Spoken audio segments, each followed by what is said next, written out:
Welcome to the realm of magic and mystery, classic horror and sci-fi. You are now entering the House of the Unusual podcast with your hosts, Eddie and Joe.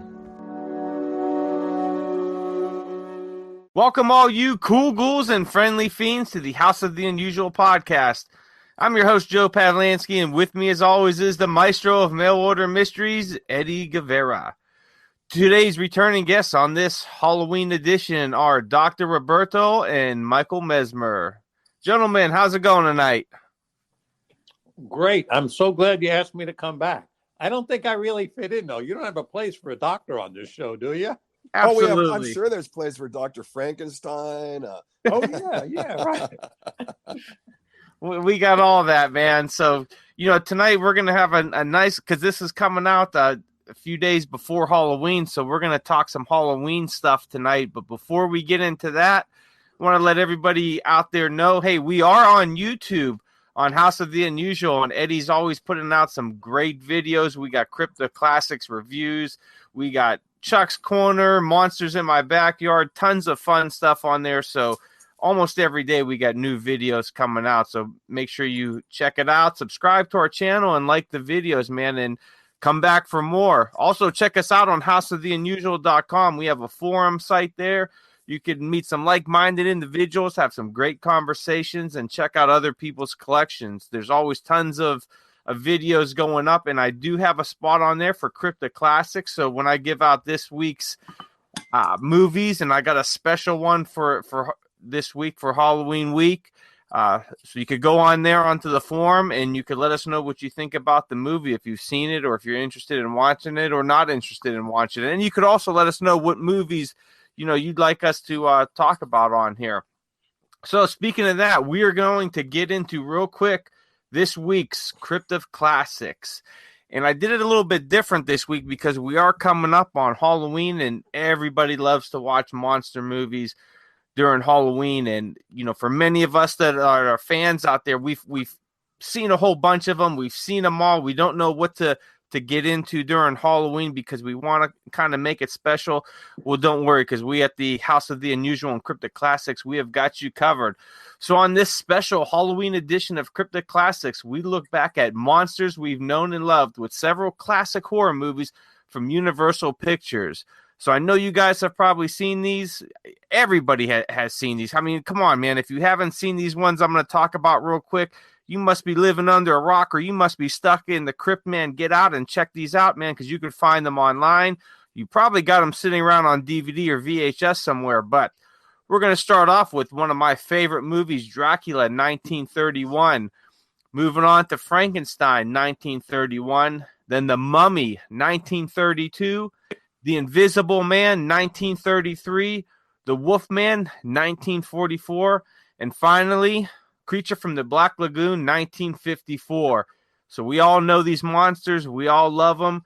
These movies are just over a little bit over an hour, so not too long. You could probably knock out all 6 of them in one day, man. Just sit there with a big cup of coffee, House of the Unusual on your phone, so you could keep letting us know, after each movie what you think of them. And I'm sure everybody's seen them. Everybody's got their favorites, but man, these are the classics. These are the classic monsters everybody thinks of when they're thinking about classic horror movies. So that's what we got for this week's Crypto Classics, a special one. You got 6 movies to choose from. I'm going to challenge you guys out there to watch all 6 of them. So, Michael Mezmer, we're going to start off with you. What's new with you? And you know what? I'm going to put you on the spot. What's your favorite classic movie from the 6 that I listed there?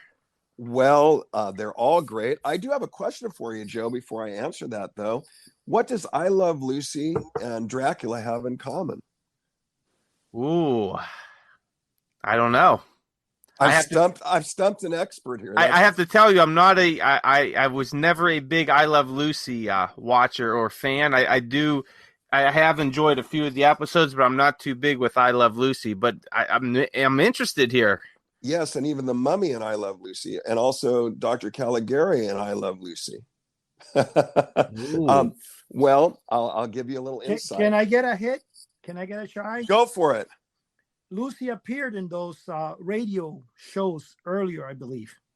That may be, that's not what I was searching for here, but I will tell you that Karl Freund, who was the cinematographer on Dracula and was the director of The Mummy, and was cinematographer on Caligari, well, that's who Lucy and Desi wanted to bring in to direct, to do the cinematography part of I Love Lucy, because it was the first sitcom on film.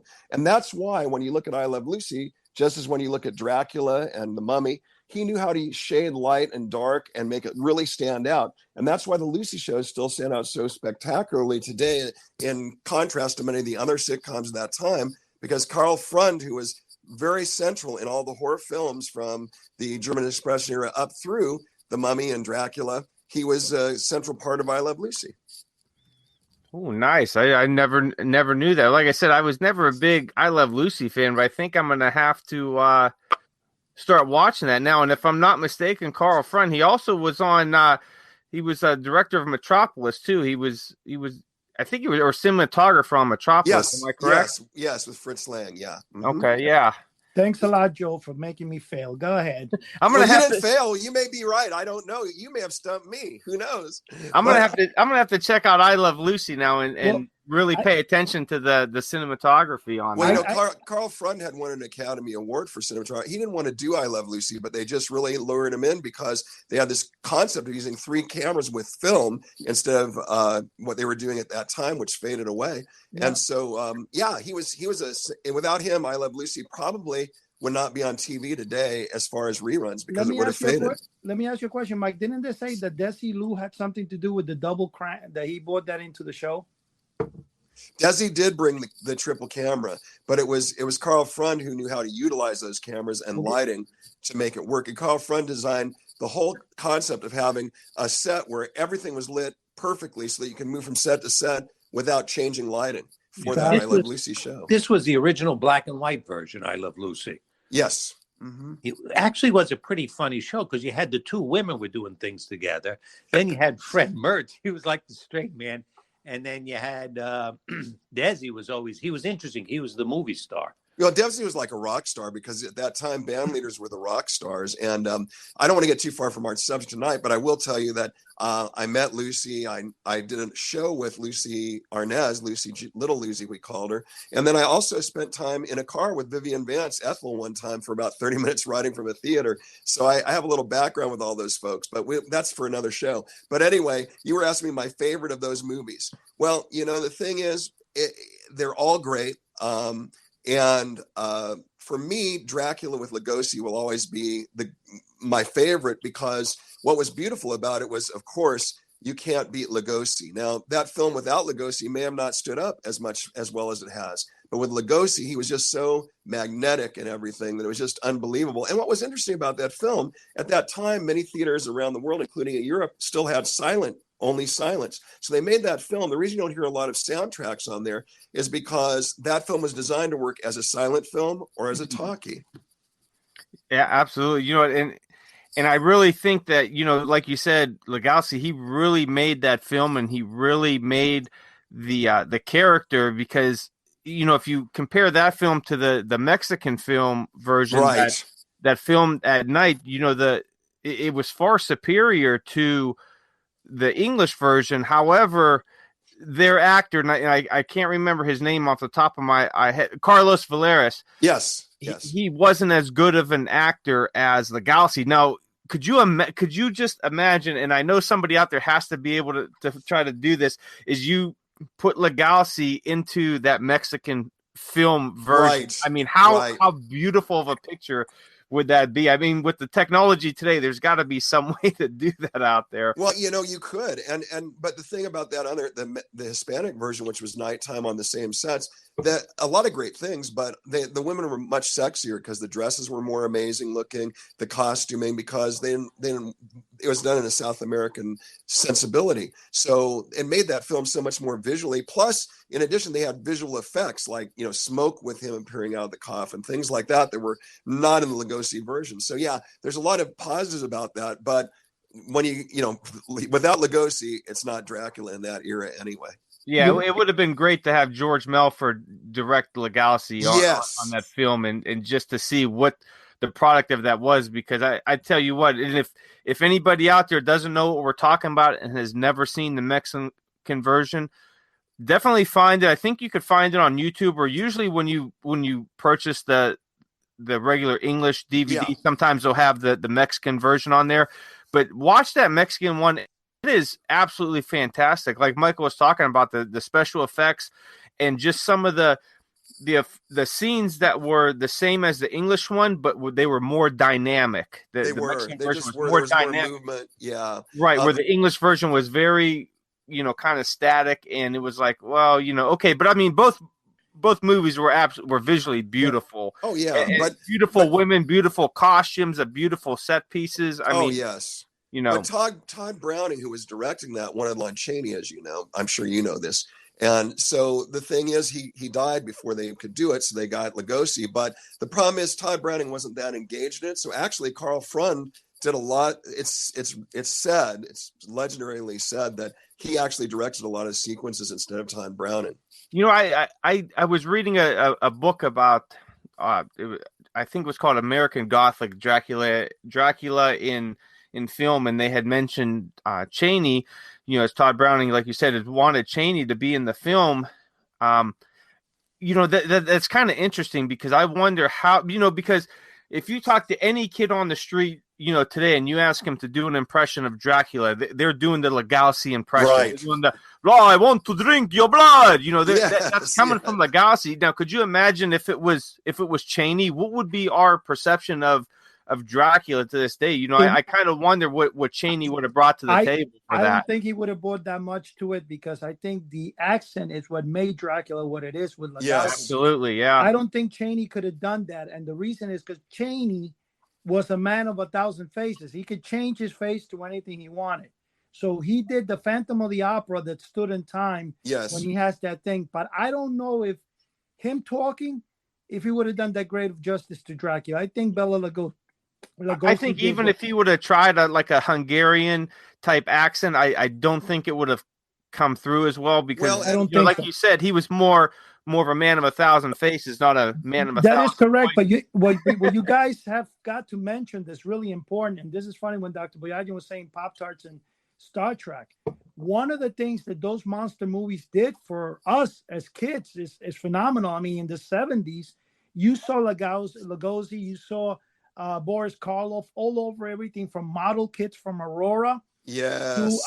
Every Pop-Tart that I remember, especially the cereal boxes from Honeycomb, when they put out those monster boxes. Oh yeah, that is phenomenal, man. That's what made the 70s so popular, I think. And let me tell you, you can't touch today, not even on eBay, any of those items. There was a special edition. I think we talked about this in an earlier show of this is not too long ago, of Dracula, Bela Lugosi behind one of the monster cereals, like Count Chocolate. Yeah, Count Chocula. Those are doing $700 for an empty box.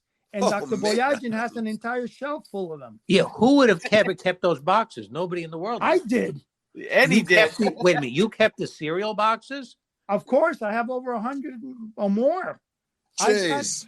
Listen. Nobody in the world would have saved that.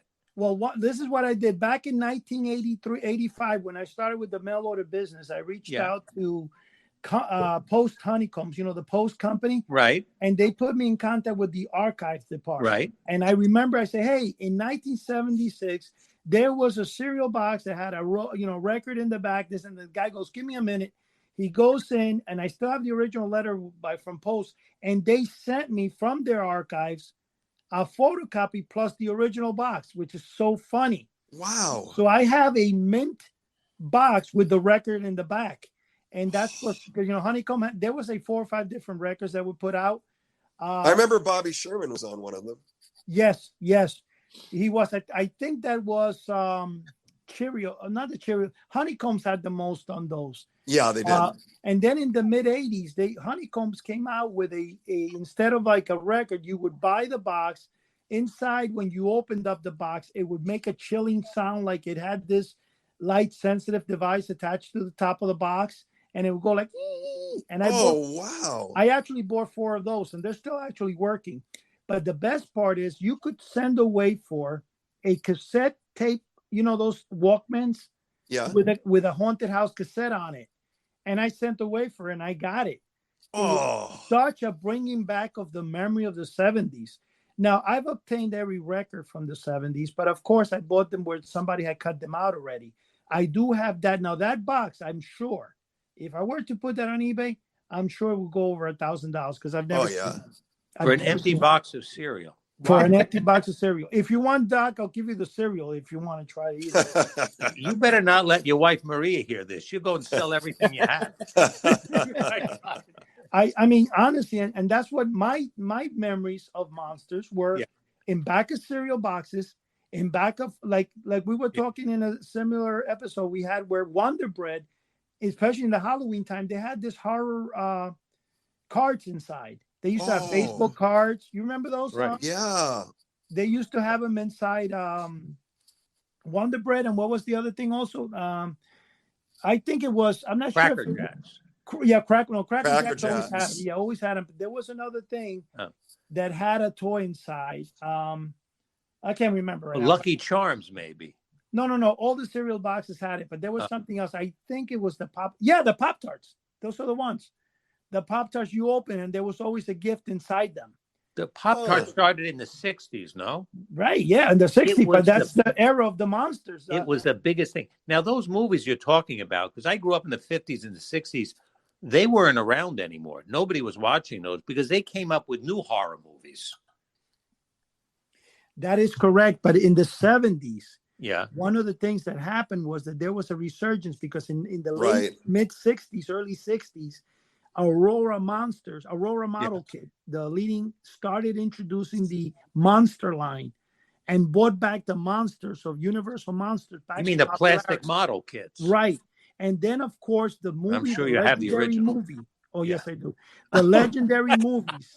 I have all the Auroras. Oh, my God. The original movies that came out were Abbott and Costello Meet Frankenstein. Right. Reruns, and they made Bela Lugosi. Because the thing with Bela Lugosi, when he was down and out, the last time he was called to do, I think, performance was in Abbott and Costello.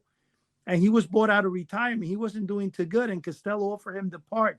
Boris Karloff turned down the part because he thought it was stupid to have a monster in a comedy film, which later he regretted, and he did it as the, meet Dr. Jekyll and Mr. Hyde. He made appearances, but I think it was a big regret, and Glenn Strange took the part that basically made him a legend, because I think most Glenn Strange collectibles are more expensive than Boris Karloff today. And that is due to the fact of what happened. Now, there's a special tonight we wanted to bring, and I've been talking to Mr. Mike there, and he said that he's been doing some ghost hunting. But before we start that little segment, because Mike, I want to ask you concerning that, I want to ask you one important thing. Do you guys remember the movie Hold That Ghost with Abbott and Costello? Absolutely. Oh, yeah. Okay. That movie was only released in VHS, and they only released it on DVD in a set. They didn't release it individually in DVD because it was in 1943 when the movie was filmed. I think it was done right after Indy Navy or something like that. It was one of their very first films. One of my favorite parts of that film is when they're looking for Charlie, who had apparently been killed or kidnapped in the haunted house that Costello and Abbott and Costello had inherited. And they're in the basement, and they're holding, Costello. He's shaking like really bad, and he had a candle that was blown out when he opened up a cupboard, and there were like two eyes in the cupboard. The candle gets blown out, and he saw, and then Abbott goes to him, "Will you relax and stop getting yourself in a frenzy?" And he says, "Who's in a frenzy?" He says, "Somebody blew out the candle." He says, "Oh, it was just the wind." And he goes, "Since when did the wind eat garlic?" Every time I watch that, it's the best. That I think is my favorite Abbott and Costello film. You know what, that you mentioned Abbott and Costello, just real quick, not to get off the subject of horror movies and all that, but this past weekend at Monster Bash, they had the Tobias Jones story, which was an episode of on a wagon trail, and Lou Costello, he played this kind of down and out drunk on it, and it was one of like the very rare times that he actually played like a, not a comedian, but more of a dramatic character. Wow. And I tell you what, he was absolutely fantastic. And if you guys haven't seen it, it's called the Tobias Jones story. It came out in 1958, and it's about an hour long, and he's absolutely fantastic in it. I mean, you would you could look at him and you're like, yeah, that's Lou Costello, but like in your mind's fighting you because you're like saying, well, he's not doing anything funny. He's this down and out drunk, and Beverly Washburn plays Midge, who's kind of like his little friend, and she's trying to help him sober up and everything. And, he keeps disappointing her by going back to drinking. And then he's, there's a murder in the wagon party, and he's blamed for it. So they're trying to, that's kind of like the plot. They're trying to figure out who murdered this person. But like you will have, if you've watched enough Abbott and Costello movies, your brain will start arguing with itself because you're like, well, that's Lou there, but that doesn't seem like Lou because he's not being, funny and really comedic. So it's good if you guys have never seen it, man. He plays an excellent part. I had that movie. I purchased it like in a dollar store, one of those videos. Yeah. So what's funny when we mentioned that we were talking about I Love Lucy, and it's funny that you brought that up, Mike. And of course, Dr. Boyadjian brought out Star Trek. I was laughing because there's an episode, but it's actually unfortunate. I don't think it was Star Trek. I think it was Lost in Space, where an alien takes over the mind of everybody, like in a hypnotic trance, and everybody's like under the power. And I was laughing because I was thinking that, like Dr. Boyadjian would reach out to Mike Mezmer on how to hypnotize his patients, that they should only come to him. I was just thinking it was kind of funny, but I wanted to tell you guys, I was listening on the computer. Actually, if you go on the computer and you look up the radio shows of Abbott and Costello, there's one called The Haunted House. Yes. There's one that I Love Lucy appeared in, and a couple with Abbott and Costello. And let me tell you, they're really good, man. I had never really paid attention to a radio show before. And I heard the episode, and I'm like, that's phenomenal, man. I heard it last week, but it was really cool. And I if you guys never damped into that, I think you should actually look into it because it's an interesting thing that we never heard before, I don't think I've heard a lot of the Abbott and Costello shows. I have listened to a lot of kind of like Dimension X, X minus, Yes. and all that. And one of my absolute favorites was Boston Blackie, so I listened to probably all those 10 times over. But I don't think really got into the Abbott and Costello show. I'll have to go through my my recordings and see if I have any and find some scary ones. But yeah, I love old time radio is great, man. Especially this time of year around Halloween, man. You throw in one of those old time radio ones with Boris Karloff or Vincent Price, man, and you can't go wrong. Well, on XM radio, they have Radio Spirits. And right now, if you go into the Radio Spirits and look under special shows, they have a bunch of really cool Halloween stuff, including Orson Welles as Dracula. Just really, really back to our Dracula thing, but it's really cool. And Vincent Price reading, Edgar Allan Poe, and a lot of great stuff. One thing, you guys, real quick, speaking of Dracula, Mike, are you familiar with Chester Morris? Yes.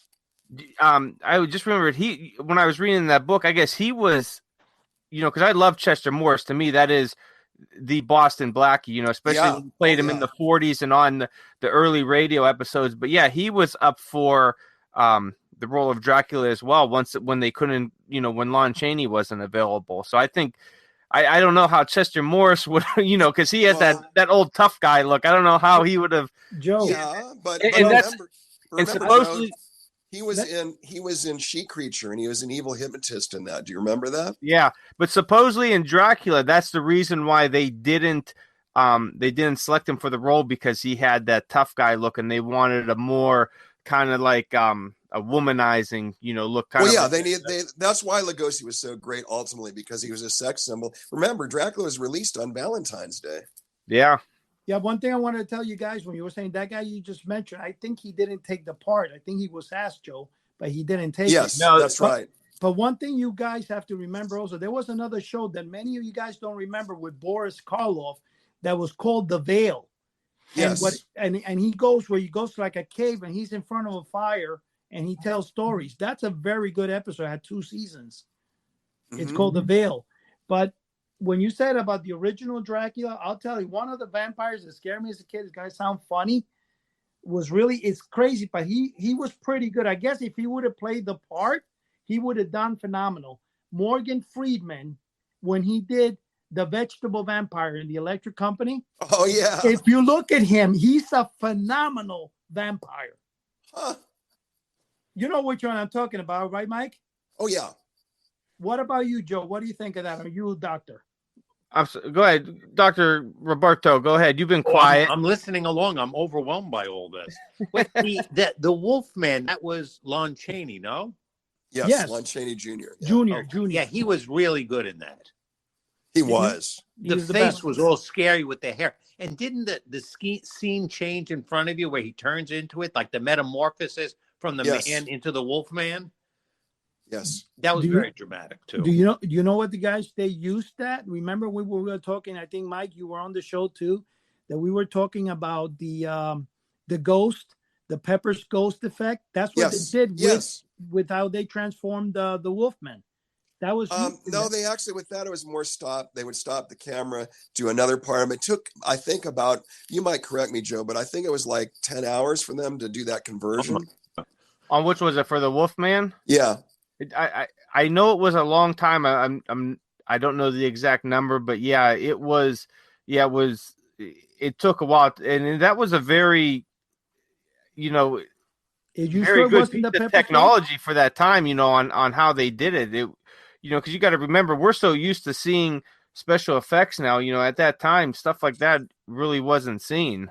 Well, but Joe, that same technique is kind of used predate. If you think of the Dr. Jekyll and Mr. Hyde, the original version, not the silent, but the original sound version, they did the same type of transformation for him in that version, and so they took it to another level with Lon Chaney and yeah. Because I just watched the actually for the first time the 1931 version, Frederick March, yeah, and it didn't. Yeah, it didn't seem like they used too much in it. I mean, it was more intricate with the Wolfman one, but yeah, it seemed like they used it for that. And I tell you what, speaking of that, that was the first time I've seen the silent one a few times, but that was the first time I seen the talking version. And man, was that a good, I tell you, that was such a good movie. Oh man. Oh, it was.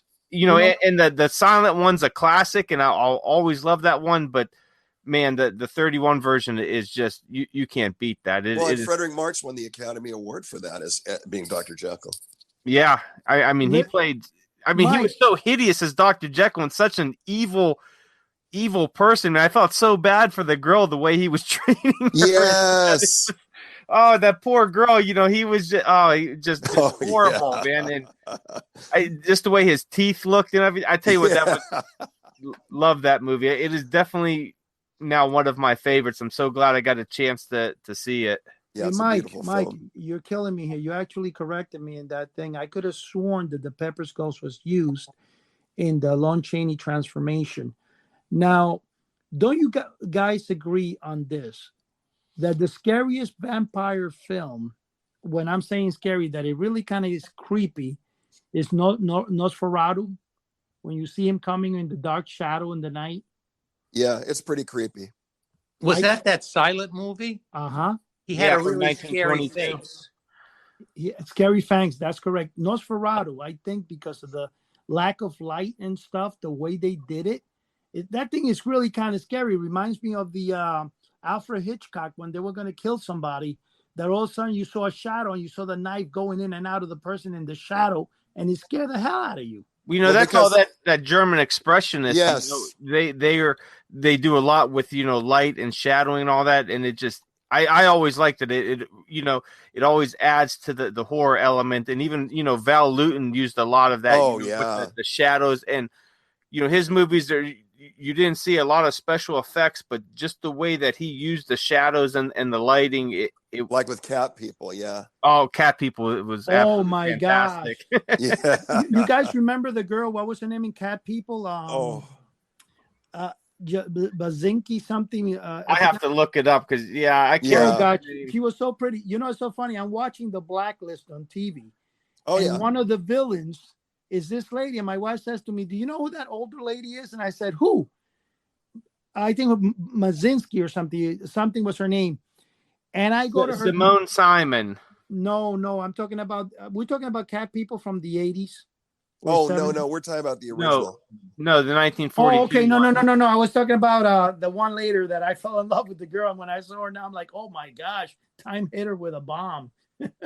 Wow. Yeah, it's Cat People in the 80s. That's the one that had the David Bowie song in it. That was awesome. Yeah. What's her that? name, though? What's the actress? Do you have it, Joe, on your computer there? Natasha Kinski. Yeah, I just looked it up. Natasha Kinski. I remember that. Yeah. What was that movie where Kim Novak was in it, where she plays like a witch and then she turns into a cat? And Jimmy Bell, Book, Stewart and was in the Candle. movie. What's it called? Bell, Book, and Candle. Okay, so that was like a kind of humor. When did these horror movies to get humorous? Like, was that in the 60s? No, that was in Abbott and Costello time. I think Abbott and Costello was the first horror film they did that was kind of funny, and that was the Meet Frankenstein. Am I correct, Mike? Well, Joe would know, but I think Joe does. What about Jack Benny and Rochester in their haunted house episodes movies? Were those predate? Oh, yeah. You could look back into the silent era and find some horror comedies. It wasn't as prevalent as it started to get with. I think Abbott and Costello Meet Frankenstein really right. That was the king way. Yeah, but there was some fire to that. And Buster Keaton, I forgot, in the haunted house, Buster Keaton. Oh yeah, yeah. And you know something, guys? You know Buster Keaton is that guy in the Little Rascals when they come in and they're trying to, do the music and they're trying to sing. They want to rehearse, and then there's this guy that his hair blows up in the air. That's Buster Keaton. Huh? I'm not Little Rascals guy, so I don't know. Okay, but that is hilarious. I mean, Buster Keaton was around for long. Yeah, he did The Haunted House. That's a pretty good film, by the way. I watched that. Huh. So let's go to Dr. Roberto. Out of the 6 films that I listed, Dracula, Frankenstein, The Mummy, The Invisible Man, The Wolfman, and Creature from the Black Lagoon. What is your favorite out of that list? Well, The Creature from the Black Lagoon, that was in the 50s. I relate more to that, but the Frankenstein movie, how are you going to beat that? That was unbelievable. I tell you what, it's Dracula is always my favorite, but Frankenstein, it's a very close second. And the one thing I really love in there is the mad scientist room in that castle with all the buzzing and the electrodes. It's alive. Yeah. Man, is that cool or what?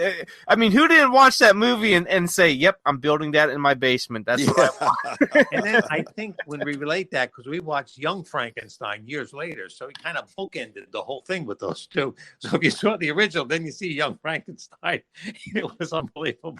Yeah, I tell you what, and out of those movies.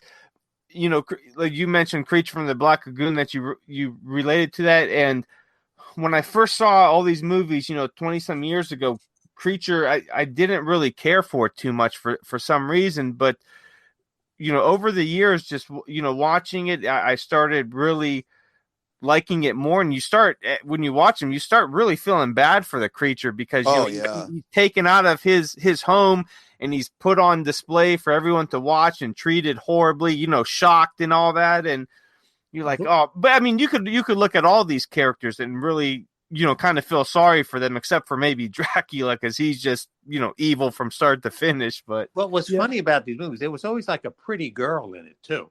Always. Oh, you have to, man. Sex sells, man. And, just like it does today, back then, it's the same thing. You got to have, I mean, look at going back to Dracula, his 3 wives. How beautiful were they, walking through the crypt? Yeah, but blame Todd for not protecting the creature, though. He had the domain down there with the sea monkeys, right? Yeah, he needs to make a little. Todd, if you're listening, we need a little creature to put in the bottom of our sea monkey aquariums. Yeah, that's right. We do. So Julie Adams was so iconic in that white swimsuit too, wasn't she? What's that? Julie Adams in the original Creature in that white swimsuit. Yeah. I tell you what, I met her at Monster Bash a few years ago and got an autograph of her and Rico Browning, and she was so sweet. Rico Browning was such a great person too. I mean, they were up in their 80s at the time, but they were just, I mean, fantastic. They took the time to talk to each fan that came up and took pictures with them. That's awesome. Sign awesome. Whatever they wanted. I mean, absolutely fantastic people, and it's sad that Julie Adams passed away. And I think Rico Browning's still, Rico Browning's still around. He was sick a little while back. I believe. heard that. Yeah, over the summer, and actually, on Monster Bash website, they had his address that you were able to send them a card. So I sent him a card, and I followed up on the Monster Bash news page, and they were saying that they were getting hundreds of cards a day for him. You know, his character, you know, and his acting, that so many people still love him, you know, 70 years later, you know, after the first movie, and he's in his late 80s and he's getting this much love. So that was really touching to see that he's getting, you know, hundreds of cards a day. So I'm sure that really helped him out and gave him, you know, that extra energy he needed to beat whatever illness he had. So, and also all his other accomplishments. I mean, he did Thunderball with Sean Connery. He was the choreographer for all the underwater fight sequences. He just has a vast history. So he has a big fan base in many different areas.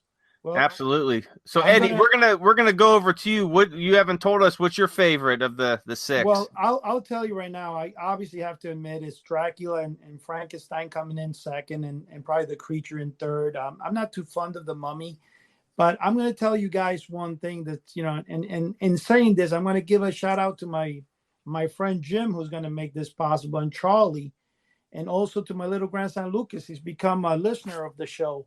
Oh, here's the best part that I'm going to tell you guys right now. Lucas, we're very sorry for you having Eddie as a grandfather, and we feel your pain. So just know that we're with you, man. We're hang in there, buddy. Hang in there. The best part is that we had told a story, a kind of frightening story a while back, where there was a ranch that Jim and his family owned in Pennsylvania, and apparently the ranch. There was always this legendary ghost story about the man in the brown derby hat. At first, when he said derby, I associated Costello with the hat. That's the first thing that came to mind. But the whole thing is, yes, the place burned down, and he told me that the picture of the guy originally, he had this beard like Wolverine, because it's like from the 1900s, whatever, early 1900s. And he's trying to find me the picture in his family place because the place burned down. The only thing that was found, of course, in the field, along with some charred remains and stuff, was a brown derby hat. Now, the funny thing about this is that he says, I think one of his sisters might have it or stuff, so he's trying to get it where I would put it in display in my little collection there, because I think it will be phenomenal. But this will start out. Well, we're going to now turn it over to Mr. Mike Mezmer here and see what stories he's got. I hear he's been doing some ghost hunting. I heard, I'm not true, I don't know about this, but I heard he was able to actually grab Houdini in one of those hauntings. Go ahead, Mike. Well, not Houdini, but I'm so excited because honestly, I've just signed with a publisher on East Coast to write a book on my ghost hunting adventures. So really excited. That won't be till 2023 that'll be coming out. But yeah, with Halloween coming up, of course, all the spirit energy is really heightened and a lot of crazy stuff is happening right now. And so I've had some really amazing adventures. You know, Doctor, you were talking about Star Trek. And are you a Star Trek fan? Well, no, I actually grew up in that time. We would watch it. I think it was on Thursday nights, like 9:00 or something. It was on later. Yeah, and then they moved it to Friday eventually, and it killed it. It was just like a huge deal. What was so interesting to me is that they were all on the ship together, and I never realized it at the time, but you had this eclectic group of people. You had the captain, you had Spock, you had the Russian guy, you had Sulu, you had Uhura. It was like all these different cultures together, and they were all working. You know, I didn't realize it was really during the civil rights time. So it kind of probably had some political implications. Well, it definitely did. But also, you know, one thing, too, Vulcans are all vegan, which now, of course, is a big thing. So it was way ahead of its time that way. I think it was a huge, you know, you were talking about monsters before. I hear you felt sympathetic. That was the whole thing with Spock. Spock didn't fit there, and people identified with him because he didn't fit into things. And he was... he had so many interesting scenes where there were times he would break down, he would cry, he would talk about his mother. He fell in love in one scene. It was like, I don't know. He was everybody identified with him. Kirk was easy. Kirk was the hero, but there was just everybody identified with Spock. It was And of course, something they have. about him. I was going to mention a ghost story and attach that, but I was going to say also, of course, there's a really classic Star Trek story that's perfect for kids to watch on Halloween, which is Cat's Paw. Joe, you probably know about that episode. Which one is it? Cat's Paw? Oh, yeah. The one where there was a where they lady had on it and a wizard. yes, and there's a giant cat, and Right. and it's scary. There's spooky, and they're in a dungeon, and there's skulls and skeletons, and it's a great one for Halloween. There's But at the end of the episode, they turn into like insects or something. Little aren't they? puppets, yeah, like little puppet things. But it's a great one for Halloween. There's a lot of good Star Trek Halloween episodes. But I was going to say, just to reply to Eddie's comment about ghost hunting, I'll tell a quick ghost story. And this is one of my favorite ghost stories. Although I'm going to be writing thousands of words on ghost stories, that I've really done a lot of hunts, and really this summer incredible things happen, a lot of interesting things. But this one happened before I was actually ghost hunting. I was in Las Vegas. I did a convention there every year for a fair convention, actually, to sell my show for fairs. And they had the Star Trek experience. I don't know if any of you ever visited that in the Hilton Hotel in Vegas. But what happened was that I would always stop there at the last day of the convention when I would leave, because my son was a big Star Trek fan, still is. His name's Wesley. And he loves Star Trek. So one night, and my daughter's a big Trek fan also, Ilea, but one night I was leaving there at the end of the convention. I bought souvenirs. I took them with me. I was standing outside waiting to go across to the parking structure, and it was freezing out there. And all of a sudden, a person came up to me next to me, a young lady, and she said, hey, I see we're at Star Trek Experience. I was on Star Trek. I said, oh, really? I looked at her and said, yeah, my name's Kelly, and I was on Enterprise. And that was the series at the time with Scott Bakula and those people. So anyway, I thought, oh, great. So then a car came by. I turned my head, looked back. She wasn't there, but it was cold. I thought maybe she went back in the hotel to wait or whatever. So I walked across, drove home 3.5 hours. And when I got home, Wes was waiting up, and he said, Dad, I got the latest issue of Star Trek magazine. Would you like to look at it? I said, sure. And I gave him his present, which was some cool actually, they were stills from Star Trek, one of the Star Trek series. Anyway, I open it up. I get to the last page, and you're never going to believe this, but it's absolutely true. There was an obituary, and the lady that I had just seen 3.5 hours before, who was in Star Trek, had passed away 2 months before. Oh, wow. Maybe she wanted back the souvenirs that you had just bought. You should have asked her. Say, hey, if you want him back, leave me alone. Really. But can you imagine that? And that is an absolutely true story. I saw her 3.5 hours before, and she had passed away 2 months prior to that. Well, Michael, you talked about, the veil thinning, and I actually had a little experience. What was it? I think it was Monday. I was in my basement. I was getting ready for work, and I was grabbing a shirt out of the dryer. So I kind of in my basement, I have a treadmill kind of right on the way to the dryer that you have to walk around. And I grab my shirt, and I'm kind of, walking with my head down, watching where I'm going. And kind of out of the corner of my eye, I seen this white, brown, and black dog run across the room into a darkened section of the basement where I keep a lot of like my camping stuff. So I thought it was my toy fox, because he likes to sneak downstairs when I'm there, and he'll run around, and he'll cause all kinds of mischief. Yeah. So I thought it was him. So I clearly seen this, and it was like a streak kind of. And I said, what the heck's he doing? So I'm looking over there. I didn't see him. So I went, hey. And usually when I do that, he'll come running out because he knows, he's in trouble. And I did that, and he didn't come out. And I go over there, I turn on the light, and I'm looking around. Nothing's over there. And like all the hairs in my whole body just stood up on edge. I'm like, what the heck? So I went to the bottom of the steps. I yelled upstairs for him, and I heard his feet running across the kitchen. He comes to the top of the steps, and he's looking down. I'm like, you have got to be kidding me. So I hurried up and called my wife and told her, I'm like, hey, I just seen, I don't know if this was a ghost, because we've had past dogs that have died that were white, brown, and black. I said, I don't know if this was a ghost or residual energy or something that's around. I said, but this is what I saw. And she said, you know what? She goes, I've been seeing the last few days when I go to feed the dogs. She goes, I've been seeing Rocco run into the from the kitchen into the living room. Now, when we had him, he was another toy fox. He was real small. He was black and brown. And anytime we would get the dishes ready to feed him, he would run from the kitchen into the living room, and he would go sit on one of the chairs with his toy, and he would wait to be fed. So she said that she kept seeing, a streak of this little black dog running from the kitchen into the living room. And I said, it's got to be the veil lifting, man. It's that time of year for this stuff. Well, you must treat your animals very well, because if they want to continue to spend time with you, then that's a great tribute to you and your wife, in the sense that that's why they do that, because they love being with you. They don't want to leave you. They're happy with you. You treated them well, and they want to stay there. So that's really quite nice. I kind of think that that's, part of it, because we do treat the animals get treated better than we do. There you go.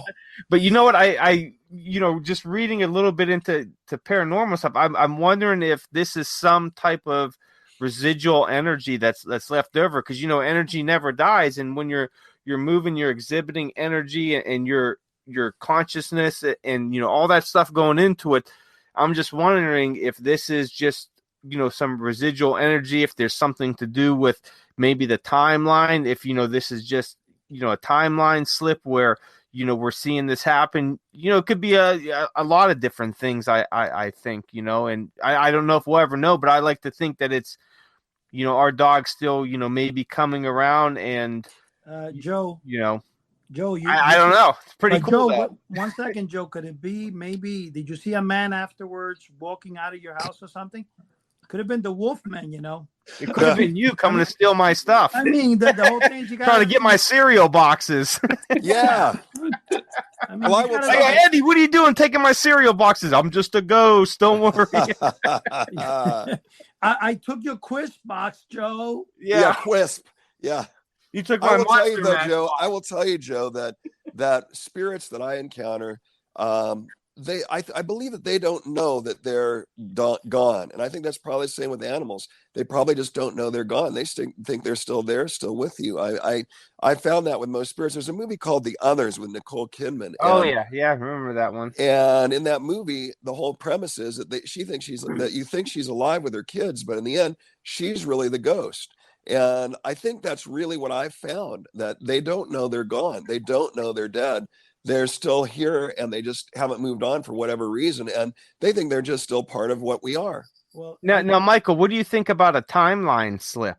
Do you like an alternate timeline where it's kind of slipping into our reality, and in that other timeline, that dog actually is running, because he is alive in that timeline, and he's, doing what he, usually does, but some of that energy is kind of leaking over, into ours, because there is so much, leftover energy still in this timeline. Well, and I think there's something to do with dimensions in that situation as well, because I think different vibrations set up different realities in our dimensions. There's multiple dimensions. That's my thinking on that. Oh, Michael, best. Can I say one thing, Mike? The best Star Trek episode, The City on the Edge of Forever. Oh yeah, absolutely. And Kirk says at the end, what did he say? I can't remember right now. He said, after they corrected everything, he said, let's get the hell out of here. That's right. And that was the first time there was a curse on television. And the other thing, this is why they were so ahead of their time. It was the first interracial kiss. He had to kiss Uhura on one of the episodes. Remember that? Yeah, Plato's stepchildren. Mm-hmm. It was like huge. Everybody's talking about it. All right, go ahead. Yeah, that's right. But who wouldn't have wanted to kiss her, though? I mean, all those women on there, they were all beautiful. She was married to Gene Roddenberry, wasn't well, she? in City on the Edge of Forever, you had Joan Collins. I mean, she's hot. She was unbelievable. I actually got a photo with Joan a few years back, and I was able to, I slipped my hand down on her behind, actually. I have to admit. How is it pretty loose down there? Yeah, no, she's looking. She's in her 80s, and she looks amazing. You would love to take her out for a date. She looks amazing. Well, you were talking about alternate time warps. Remember on the City, the Edge of Forever, where there were two possibilities of what was going to happen, and somehow, how did Spock ever figure out what's going on his? Well, already had it was on his tricorder. Like, what is he connected to? There were no satellites then. Well, I think it had a memory banks in it probably, and then he made a computer. He made a computer out of things like TV parts or whatever they were, and he was able to activate that tricorder, and so he must have. He was recording. If you recall, he was recording what was going on in the Guardian before he jumped through. Right. That was Well, unbelievable. That was the best episode. Well, Now, Doc, that was Doc, originally... you didn't see the Verizon and AT&T satellites in the background there? No, wait, one Connecting second, to- guys. 1 second. You guys got to bring science into this. You know, the theory of relativity with Einstein does mention that time itself doesn't really exist, but there's different like dimensions of it at the same time or something. I don't really quite remember, but I remember hearing about it and reading a little bit about it.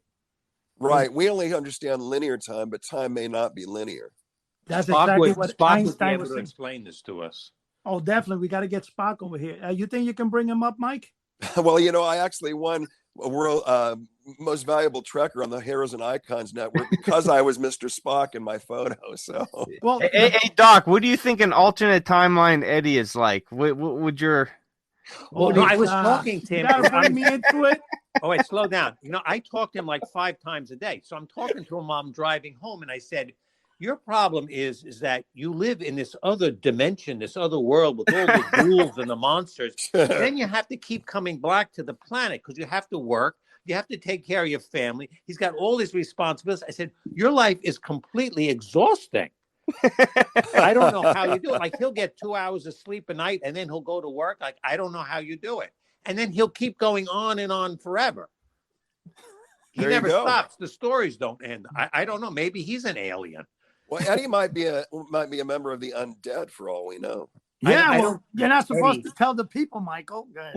Eddie, there was nobody in New York City like you in the 1960s when you grew up. There was nobody in your neighborhood like you.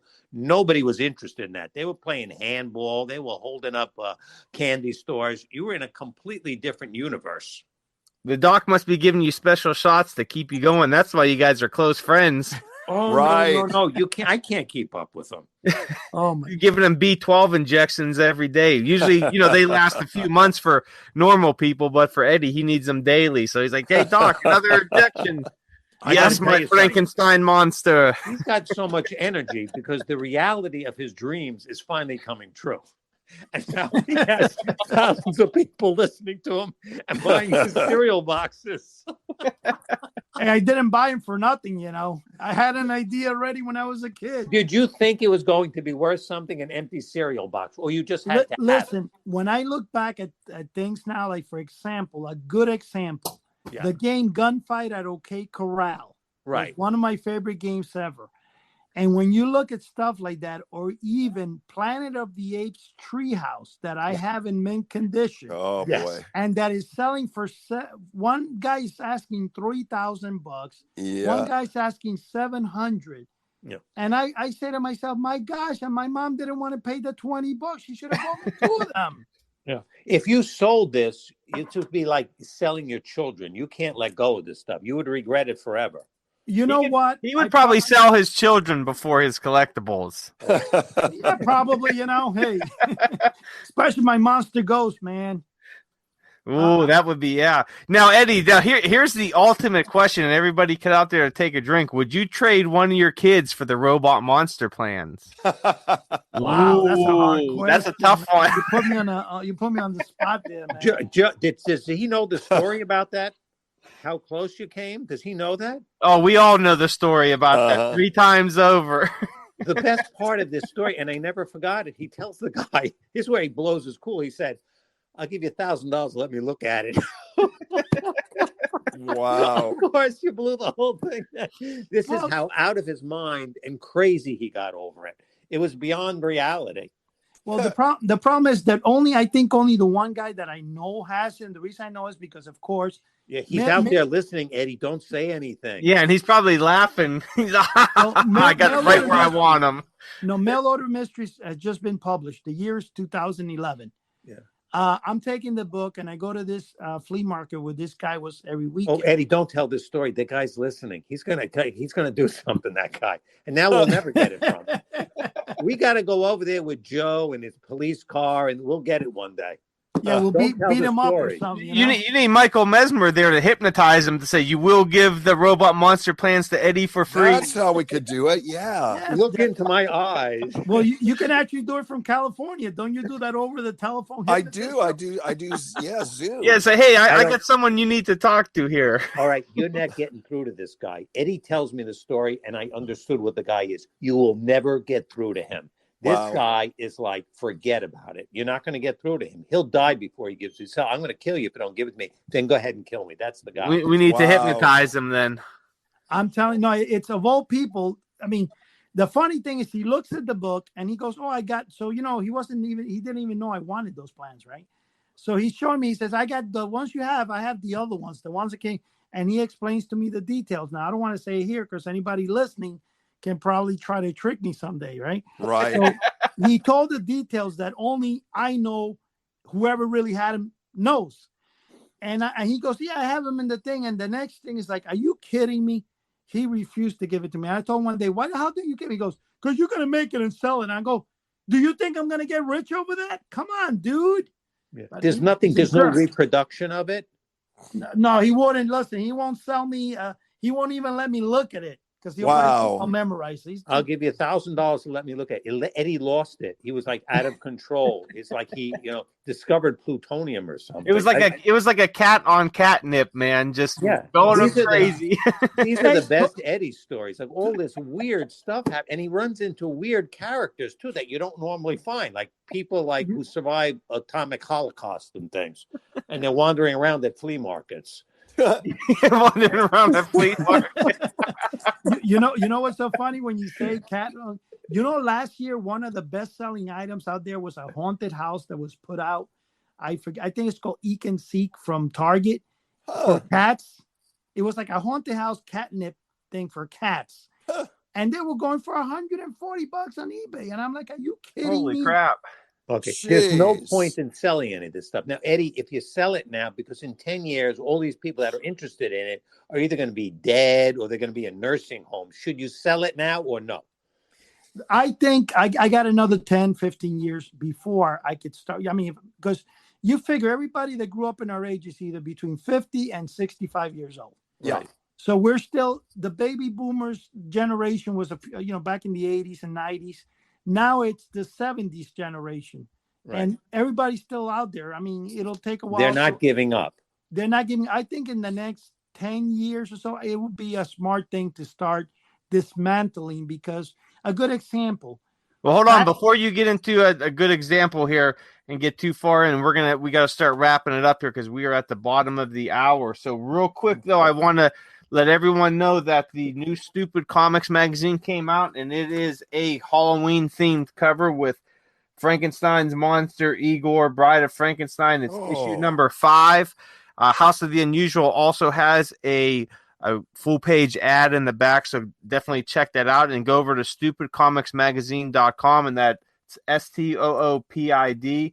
$2.99 for the issue, and it's absolutely fantastic. Everything inside is Halloween or monster themed, and it's some great artworks and some really funny stuff in there. So definitely check that out. Also, we talked about at the top of the podcast, check out our YouTube channel, House of the Unusual. Subscribe to our channel, like our videos. We got new videos, tons of them coming out every week. Cryptic Classics, Chuck's Corner, and whatever Eddie throws in there, some different stuff. You never know, so always check it out. House.com, that is our flagship site. That's where we kind of live there, man. There's the forum there, which is absolutely fantastic and fun. Always some great stuff going on in there. So make sure you check that out and check out our other podcasts too. We're on all the platforms out there. Anything that you listen to, Apple Podcasts, Anchor, all of them, whatever one that you listen to podcasts on, check us out. Check out our back podcasts. Let us know how we're doing. Go over to the forum and give us some. Maybe you want to hear some different subjects, or you like a subject you want us to get more into. Let us know there. Subscribe to our podcast, and give us a nice 5-star review if you so choose, because we love what we're doing and we're going to continue doing this. And we need you guys out there to keep listening to us. And we are grateful, very, very grateful to all of our thousands of listeners out there. and we're growing every week. So definitely thank you, Dr. Roberto. Thank you for joining us.